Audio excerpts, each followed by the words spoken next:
اقامت کے لیے نیت اقامت کا کیا حکم ہے؟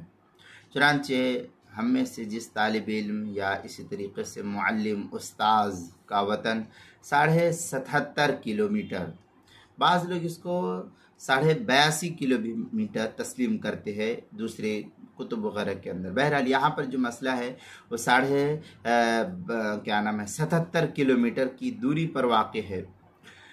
وہ اب دوبارہ مدرسے میں یا اسکولز میں یا کالجز میں حاضر ہو اور 15 روز یا اس سے زائد یہاں ٹھہرنے کا ارادہ ہے تو اسے نماز پوری پڑھنی ہوگی، کیونکہ یہ اس کا وطن اقامت ہے۔ اتنی بات یاد یہاں رکھنی چاہیے کہ کوئی بھی مقام اسی وقت وطن اقامت قرار پاتا ہے جب کہ وہاں اقامت کی نیت ہو۔ اگر اقامت کی نیت نہیں ہے تو پھر وہ وطن اقامت نہیں تسلیم کیا جائے گا۔ چنانچہ اس سلسلے میں جو ہے ہدایہ کے اندر ہے السفر الذي يتغير به الاحکام ان يقصد مسیرہ 3 ایام۔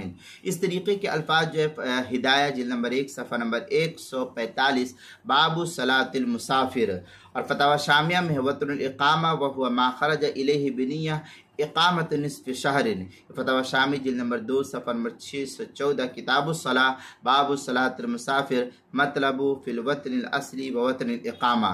مزید ہدایہ کے اندر ہے ولا یزال علی حکم السفر حتی ینوی الاقامہ فی بلدۃ او قریہ 15 یوما او اکثر۔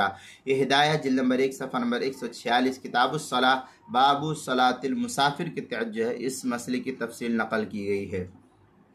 المسائل المہمہ فیما ابتلت بہ العامہ، یعنی اہم مسائل، اس کی جلد نمبر 1 صفحہ نمبر 81 مسئلہ نمبر 76 باب صلاۃ المسافر، عنوان ہے اقامت کے لیے نیت اقامت۔ اس کے تحت جو ہے اس مسئلے کی تفصیل نقل کی گئی ہے۔